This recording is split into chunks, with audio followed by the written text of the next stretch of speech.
Hello. तो कैसे आप सभी लोग, आई होप सब बढ़िया ही होंगे। तो मेरा नाम है प्रवीण गौतम और स्वागत है आपका आपके इस बेहतरीन से यूट्यूब चैनल प्रवीण क्लासेस में, है ना।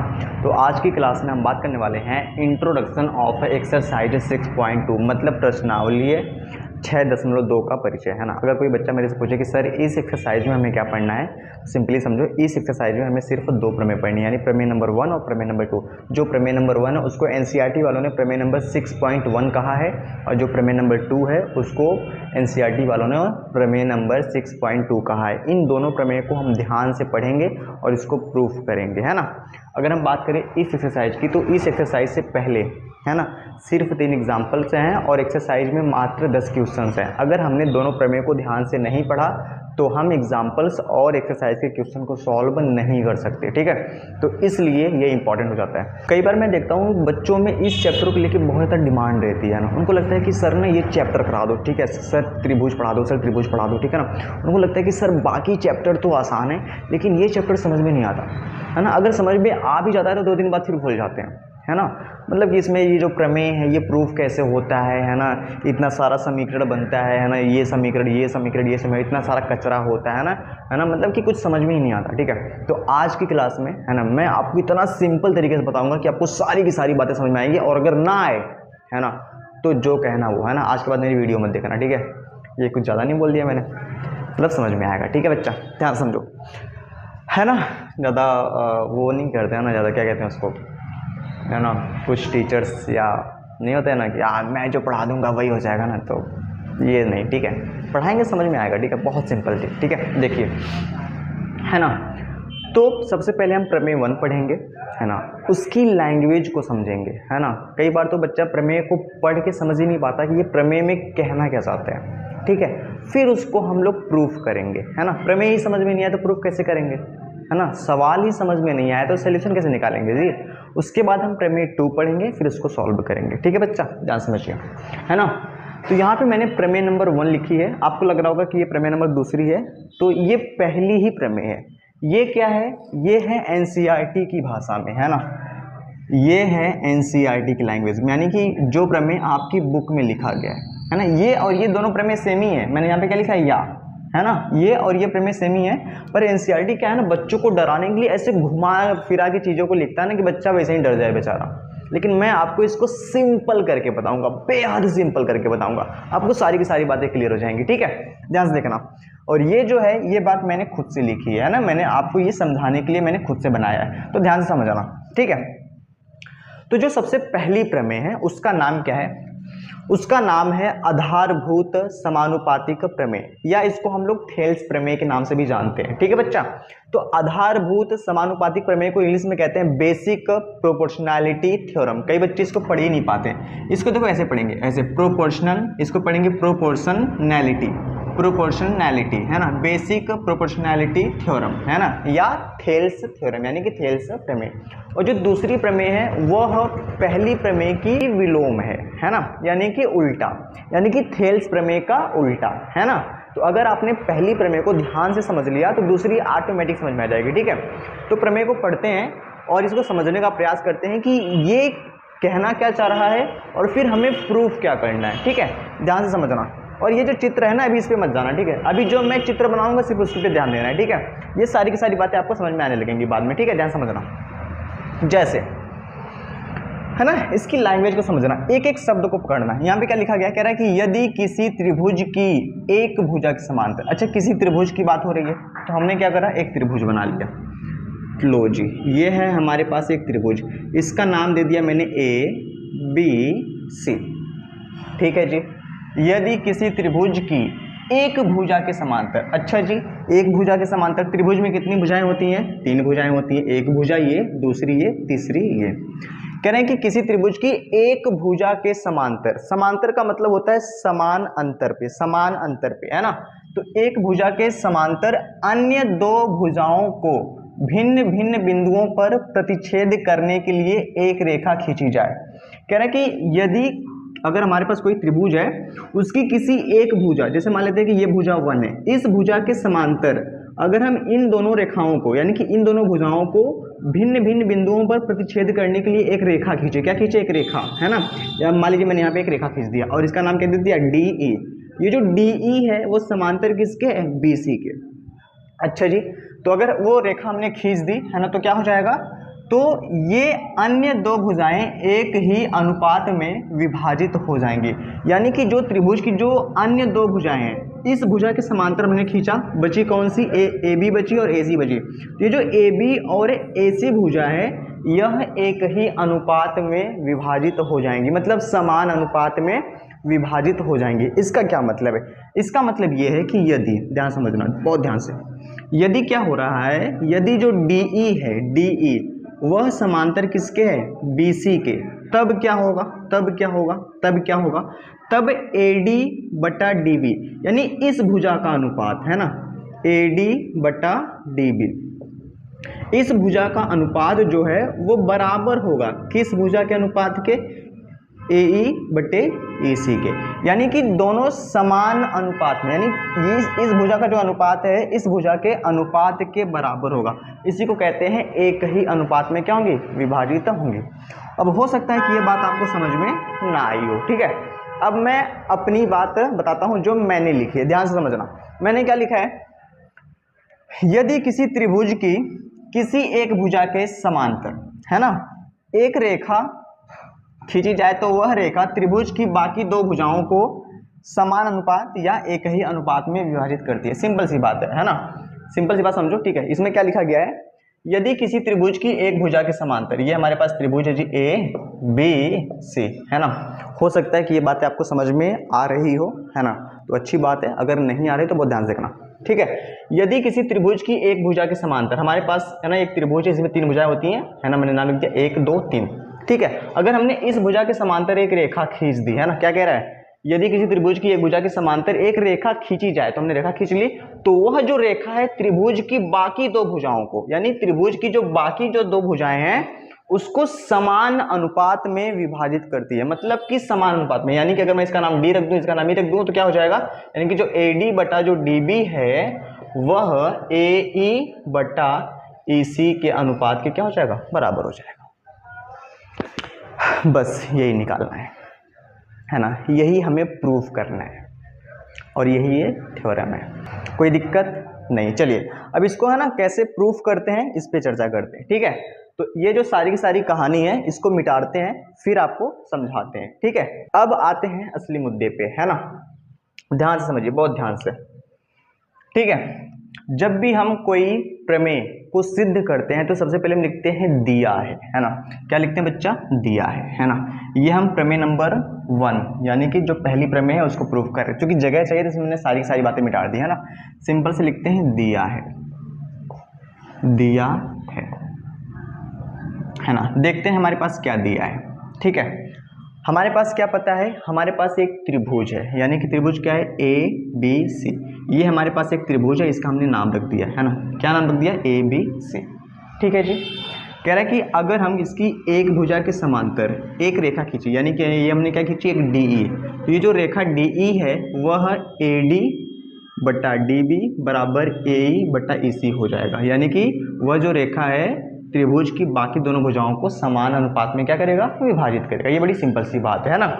यानी हमारे पास क्या दिया है, देखो मैं इसमें ज़्यादा कचरा करूंगा नहीं, ठीक है। इसमें मैं सिंपल सी वही बातें लिखूंगा जो हमें लिखनी चाहिए। हमारे पास दिया है कि जो DE है वह समांतर किसके है, BC के है, और हमें सिद्ध क्या करना है, हमें सिद्ध क्या करना है ना, सिद्ध करना है, हमें सिद्ध क्या करना है, ध्यान समझना।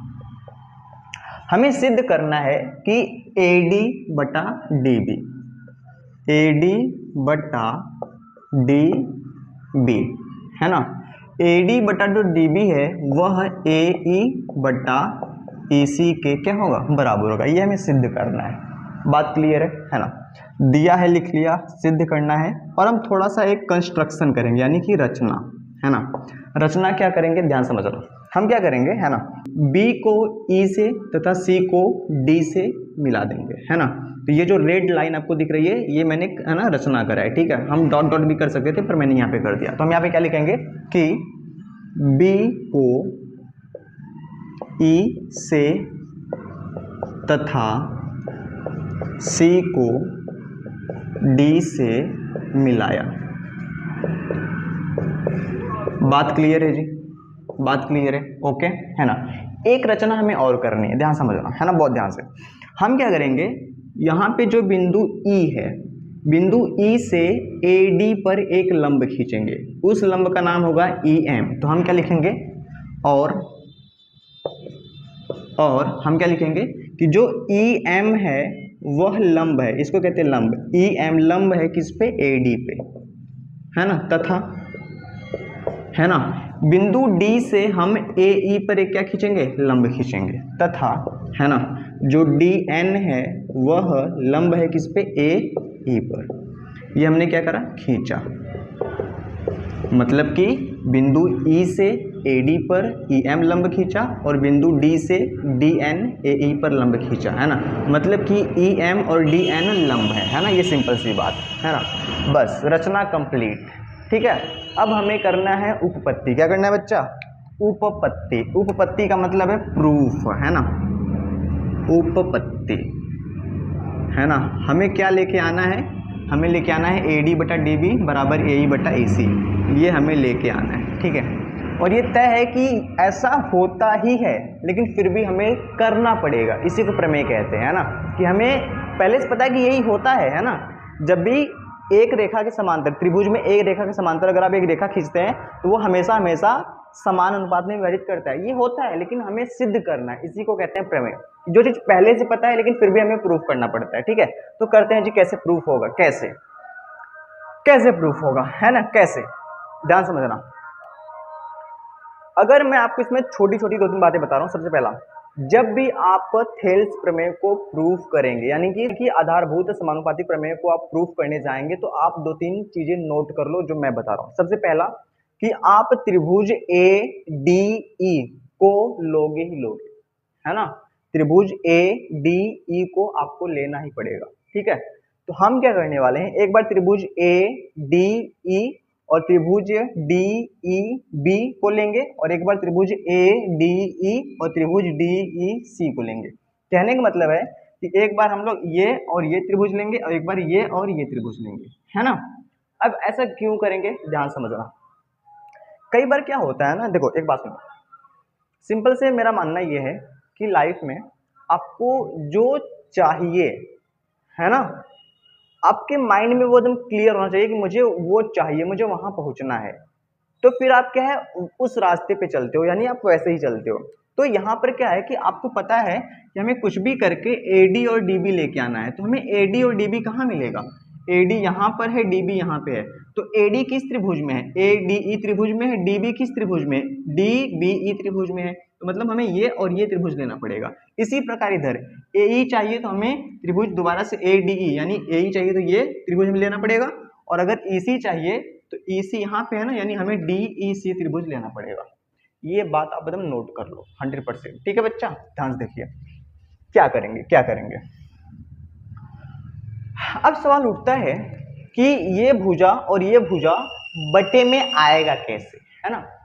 मतलब ये कैसे आएगा, है ना। तो इसको हम लोग करेंगे त्रिभुज के क्षेत्रफल से। किससे करेंगे बच्चा, त्रिभुज के क्षेत्रफल। त्रिभुज का क्षेत्रफल क्या होता है, 1/2 आधार गुणे ऊंचाई। ध्यान समझना। तो हम एक सिंपल सी बात लिखेंगे, है ना, सिंपल सी बात। क्या लिखेंगे कि, है ना, मैं लिख लेता हूं, ठीक है। त्रिभुज, है ना, ए डी ई, त्रिभुज ए डी ई तथा त्रिभुज, है ना, ध्यान समझना, ए डी ई ले लिया है ना, अब किसको लेंगे, डी बी ई को, तथा त्रिभुज डी बी ई में। यहां तक बात क्लियर है ना। मैंने पहले ही आपसे कहा है ना कि ये त्रिभुज लेंगे और ये त्रिभुज लेंगे, ठीक है। चलिए जी आगे बढ़ते हैं। अब क्या करेंगे, ध्यान से करना, बहुत ध्यान से, है ना। हम क्या करेंगे, है ना, इस त्रिभुज का क्षेत्रफल लिखेंगे, यानी ये जो त्रिभुज है ये, इसका क्षेत्रफल लिखेंगे और इसका क्षेत्रफल लिखेंगे। तो हम लोग कैसे लिखेंगे, ऐसे, बहुत ध्यान से। त्रिभुज, है ना, ए डी ई का क्षेत्रफल, फिर बटे लगा देंगे, त्रिभुज डी बी ई का क्षेत्रफल। बात क्लियर है ना। यहाँ पे एरो का चिन्ह, फिर हमें कैसे पाई खींच लेंगे, है ना। अब त्रिभुज का क्षेत्रफल क्या होता है, 1/2 आधार गुणे क्या हो जाएगा, ऊंचाई, है ना। और यहाँ पे भी हम लोग क्या लिखेंगे, 1/2 आधार गुणे ऊंचाई। यहाँ तक बात क्लियर है जी, बात क्लियर है। आगे बढ़ते हैं जी, आगे बढ़ते हैं, है ना। हमने लिखा 1/2। अब हम देखते हैं कि त्रिभुज ADE का आधार क्या है। ध्यान समझना, जब हम बात कर रहे हैं इस त्रिभुज की, है ना, ये ऐसा कुछ है A D और E, है ना। तो यहाँ पे जब हम त्रिभुज ADE की बात कर रहे हैं तो यहाँ पे हम आधार AD लेंगे, है ना, ये बात याद रखना, है ना। यहाँ पे आधार क्या है, AD है। अगर आधार AD है तो ऊंचाई क्या होगी, अगर हम इस त्रिभुज को ऐसे रख दें, ऊंचाई जो है वो ये रहेगी, सही है ना। अगर इस त्रिभुज को हम बना के ऐसे कर दें तो आधार तो ये है AD, आधार ये है, तो ऊंचाई तो यही होगी ना भाई, है ना। तो ध्यान समझना, अगर ये है आधार तो ऊंचाई क्या होगा, EM या ME, ठीक है। तो लिखेंगे 1/2, आधार क्या है, AD है, और ऊंचाई क्या है, ME। ऊंचाई क्या है बच्चा, ME। यहाँ तक क्लियर है। यहाँ पे भी लिखेंगे 1/2 गुणे। अब देखते हैं DBE। DBE आधार क्या लेना है, DB लेना है। आधार क्या लेना है, DB लेना है ना। अभी आपको एक सिंपल सा ट्रिक बताऊंगा, जो आपको प्रूफ करना है वो ऊपर नीचे आना चाहिए। AD चाहिए था तो हमने AD लिख लिया, DB नीचे चाहिए हमने DB लिख लिया, गुणे। बात क्लियर है ना। अब अगर हम इस त्रिभुज को ध्यान से देखें, इस त्रिभुज को, है ना, इस त्रिभुज को मैं थोड़ी सी बना लेता हूँ। ये ऐसे है ना, फिर ये थोड़ा ऐसे है और ये ऐसे है। चलिए, इसका नाम क्या है, ये D है, यहाँ पे B है, और यहाँ पे क्या है, E है। अगर मैं बात करूं इस त्रिभुज की, तो इस त्रिभुज का नाम है ना, अधिक कोण त्रिभुज। ऐसा त्रिभुज जिसका एक कोण जो हो अधिक हो, यानी कि 90 अंश से ज्यादा हो, उसे कहते हैं अधिक कोण त्रिभुज। अच्छा जी, अब सवाल उठता है कि इसकी ऊंचाई क्या होगी। आधार तो लिख लिया, ऊंचाई क्या होगी। अच्छा, आधार किसको हमने बनाया है, इसको ये है आधार, है ना। ऊंचाई क्या होगी, क्या होगी ऊंचाई, है ना। क्या हम यहाँ से इसको ऊंचाई कहेंगे, यहाँ पे तो कुछ है ही नहीं, है ना। ध्यान समझना, अगर हम इसको ऐसे आधार बनाए, ऐसे इसको मोड़ के हम रख दें, है ना, तो ये कैसे हो जाएगा, यानी ये जो है वो ऐसे हो जाएगा। ध्यान समझना, इसको ऐसे मोड़ दे रहे हैं, है ना। तो ये जो DB है वो नीचे आ चुका है ना, यानी D यहाँ पे आ चुका है और B यहाँ पे आ चुका है। बात क्लियर है। ये हमने इसको ऐसे कर दिया, है ना। जब हम इसको ऐसे करेंगे तो ये जो भुजा है, ध्यान समझना, यानी जब हम इसको ऐसे करेंगे तो ये जो भुजा है वो ऐसे चली जाएगी और ये भुजा ऐसी चली जाएगी, ऐसे, ठीक है। तो इस हिसाब से ये थोड़ा और ऐसे हो जाएगा, ए ऐसे, है ना, ए ऐसे, ठीक है जी, है ना। DB और ये क्या हो जाएगा, E हो जाएगा। मतलब कि ये जो ऐसे करेंगे तो ये जो E है वो इधर आ जाएगा, है ना। अब अगर हम इस त्रिभुज की ऊंचाई के बारे में बात करें, किसकी बारे में बात करें, इसकी ऊंचाई के बारे में बात करें, इसकी जो ऊंचाई होगी, है ना, किसी भी चीज की ऊंचाई कैसे नापते हैं, है ना, यानी कि आधार। जैसे फॉर एग्जांपल एक खंबा है, तो इसकी ऊंचाई कैसे नापेंगे, ये जमीन है ना, तो जमीन से इस खंबे की ऊंचाई कितनी है, ये टॉप, इसको टॉप को देखेंगे ना, ये तो ऊंचाई है। तो अब ये जो त्रिभुज है ये इसका बेस है, तो सबसे उच्चतम बिंदु कौन सा है, ये है। तो ये जमीन से कितना ऊंचा है ना, ये जो जमीन से इतना ऊंचा है, हाँ या ना बोलो, है ना, इतना ऊंचा है। बात क्लियर है। तो ये जो ऊंचाई है, अगर मैं क्या करूं, अब दोबारा से ध्यान समझना, ये हमारे पास त्रिभुज है ना। अगर मैं क्या करूं, इस त्रिभुज को, ये जो त्रिभुज है, दोबारा से अगर मैं इसको उठा के ऐसे मोड़ के, है ना, क्योंकि ये DB है, तो DB को उठा के मैं ऐसे अगर दोबारा से मोड़ के इस पे रखूंगा, तो ये जो E वाला पॉइंट है, अब ये जो E वाला पॉइंट है वो ऐसे बन जाएगा। कहने का मतलब ध्यान समझो, जैसे ये है E पॉइंट और ये है त्रिभुज, है ना, और ये आधार है ना। तो हमने इसको ऐसे ऐसे मोड़ा, ऐसे मोड़ा, ऐसे मोड़ा, ये DB है, ये DB है ना, ये आधार बन जाएगा DB, और ये जो ऊंचाई है वो ऐसे हो जाएगी। कहने का मतलब समझो मैं कहना क्या चाह रहा हूँ, मैं बस इतना सा कहना चाह रहा हूँ कि, है ना, इसमें भी जो ऊंचाई होगी वह ME ही होगी। कौन सी होगी, ME ही होगी, है ना। हो सकता है कि आपको ये मेरी बात समझ में आई, ठीक है। ध्यान समझना, ये ट्रिक है कि आप क्या करो, है ना, AD और DB ये नीचे लाओ, ये और ये सेम ही रहेंगे। बात क्लियर है। तो यहाँ से क्या हो जाएगा, यहाँ से क्या हो जाएगा, ध्यान समझना, ये और ये कट जाएगा, ये और ये कट जाएगा, तो क्या बचेगा, AD बटा क्या बच जाएगा, DB बच जाएगा। और इसको कह देंगे समीकरण नंबर 1, है ना। अभी भी नहीं समझ में आया, है ना, कि इसकी ऊंचाई, है ना, यानी कि ये ये जो त्रिभुज है ये वाला, इस त्रिभुज की ऊंचाई ये कैसे हो गई, है ना। अच्छा तुम ही सोचो, अगर आप इस त्रिभुज को ऐसे बना दो, ऐसे करके, मतलब कि आधार नीचे आ जाए, यानी ये जो डीबी है वो यहाँ पे आ जाए, बात क्लियर है ना। तो इसकी ऊंचाई कौन सी होगी, जो सबसे उच्चतम बिंदु होगा, तो जमीन से यही है ना। अब क्या करो, ये जो अभी ऐसे है ना, अब इसको दोबारा से ऐसे ले जाओ ले जाओ ले जाओ और ऐसे मोड़ो मोड़ो मोड़ो मोड़ो मोड़ो, है ना। तो जब मोड़ोगे तो ये जो बिंदु है वो ई यहाँ पे है, और ये जो ऊंचाई है वो यही जाएगी ना, जो मैंने इसको बनाया है, यानी ई एम, इसलिए, है ना। खैर आप बस इतना समझो कि यहाँ पे सेम रहेगा, बस काम खत्म, और कुछ करना ही नहीं, है ना। फिर लिखेंगे इसी प्रकार, क्या लिखेंगे, इसी प्रकार, इसी प्रकार, इसी प्रकार, ओके जी। तो इसी प्रकार क्या करेंगे, आप कौन सा त्रिभुज लेंगे, मैंने कहा है कि हर बार त्रिभुज ए डी ई को लेना है, दोबारा से लेंगे त्रिभुज ए डी ई तथा त्रिभुज, है ना। अब किसका नंबर है, डी ई सी का, त्रिभुज डी ई सी में, बात क्लियर है ना। फिर से इसका क्षेत्रफल, त्रिभुज ए डी ई का क्षेत्रफल बटे त्रिभुज, अब इसका क्षेत्रफल डी ई सी का क्षेत्रफल, है ना, एरो, ठीक है। क्या हो जाएगा, 1/2 आधार गुणे ऊंचाई, और यहाँ पे भी क्या हो जाएगा, 1/2 आधार गुणे ऊंचाई, है ना। आगे बढ़ते हैं जी, ठीक है। मैंने आपको बहुत समझाने में मेहनत करी है ना, ठीक है, ताकि आपको समझ में आ जाए। फिर है ना 1/2, अच्छा आधार क्या होगा, यहीं पे ध्यान से देखना, लॉजिक है, ठीक है। हमने क्या लिया, त्रिभुज ए डी ई, अब की बार जो आधार मानेंगे हम ए ई को मानेंगे, यानी अब की बार आधार इसको नहीं मानेंगे, है ना, आधार किसको मानेंगे, ए ई को, ठीक है। तो ये है ए ई, तो ऊंचाई क्या हो जाएगा, जो ऊंचाई है वो ये हो जाएगी, है ना, यानी कि यहाँ से ये, ठीक है, ये ऊंचाई हो जाएगी, क्योंकि अगर हम इसको ऐसे आधार बनाएंगे तो ऊंचाई तो ये हो जाएगी, है ना। चलिए, तो ऊंचाई क्या हो जाएगी, डी एन, डी एन 1/2 गुणे, बात क्लियर है ना। दूसरा त्रिभुज हमने कौन सा लिया है, डी ई सी, इसमें हम अब की बार आधार किसको मानेंगे, ई सी को मानेंगे, किसको मानेंगे, ई सी को, ई सी। तुम ये बात समझो कि हमें ए डी और डी बी पहले में चाहिए, दूसरे में ए ई और ई सी चाहिए, लिख दिया हमने, है ना।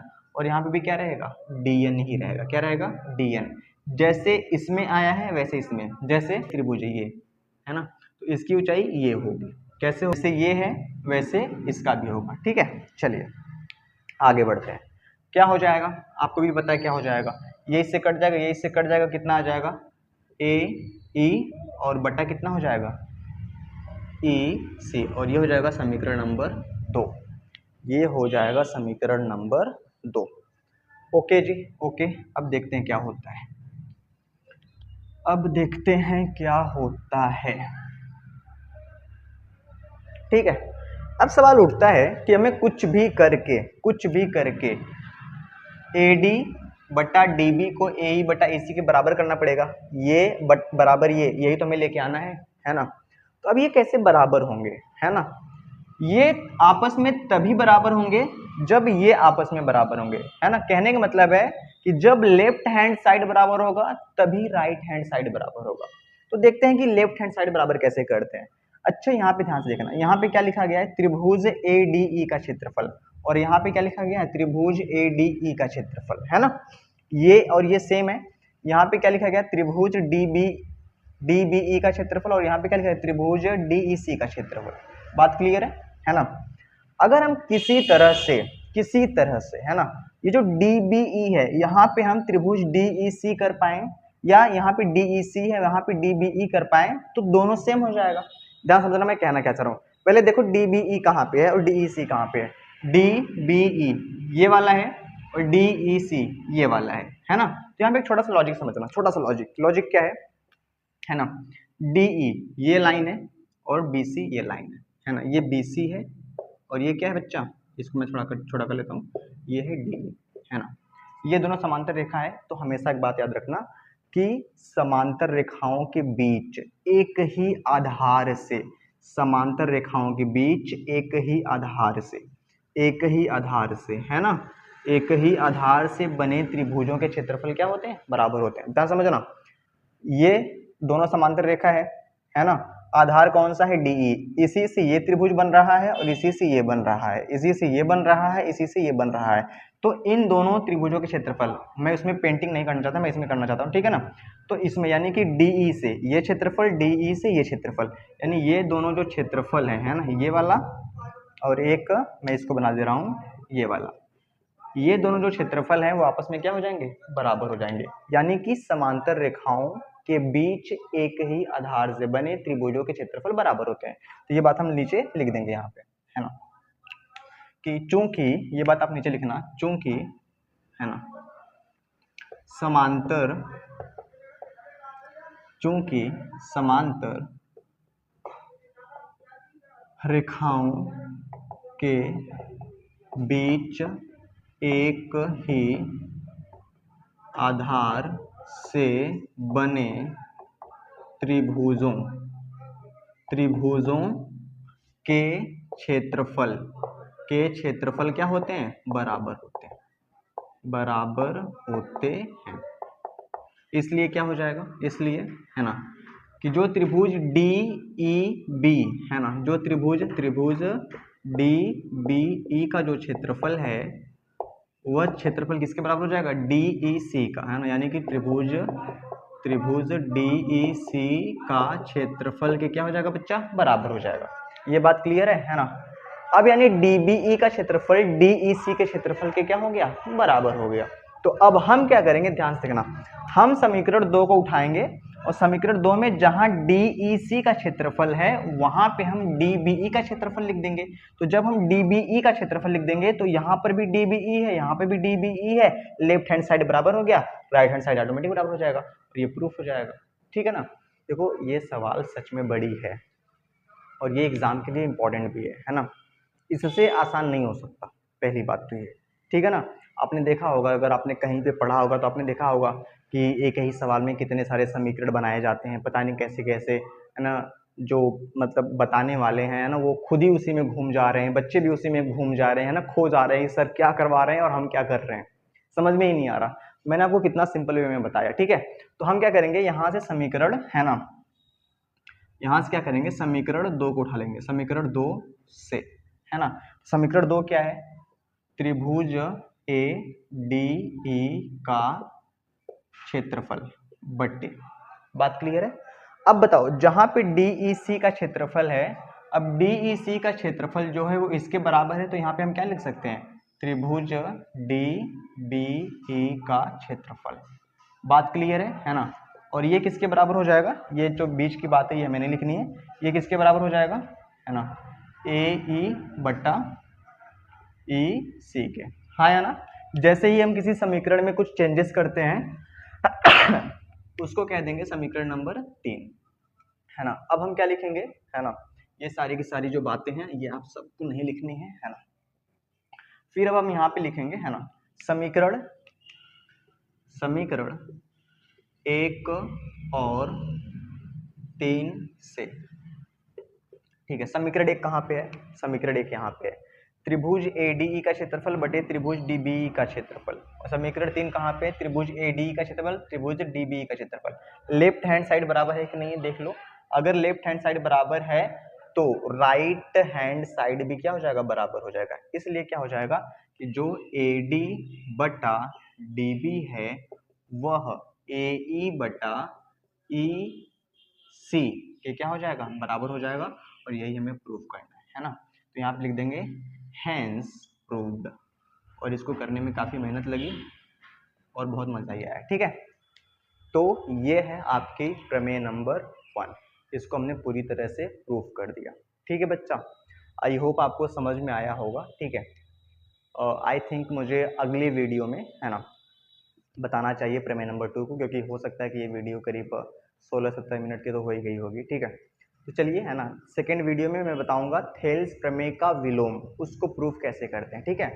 तो आज की क्लास में बस इतना ही है ना, मिलते हैं नेक्स्ट वीडियो में, तब तक के लिए धन्यवाद। ओके, बाय और बाय।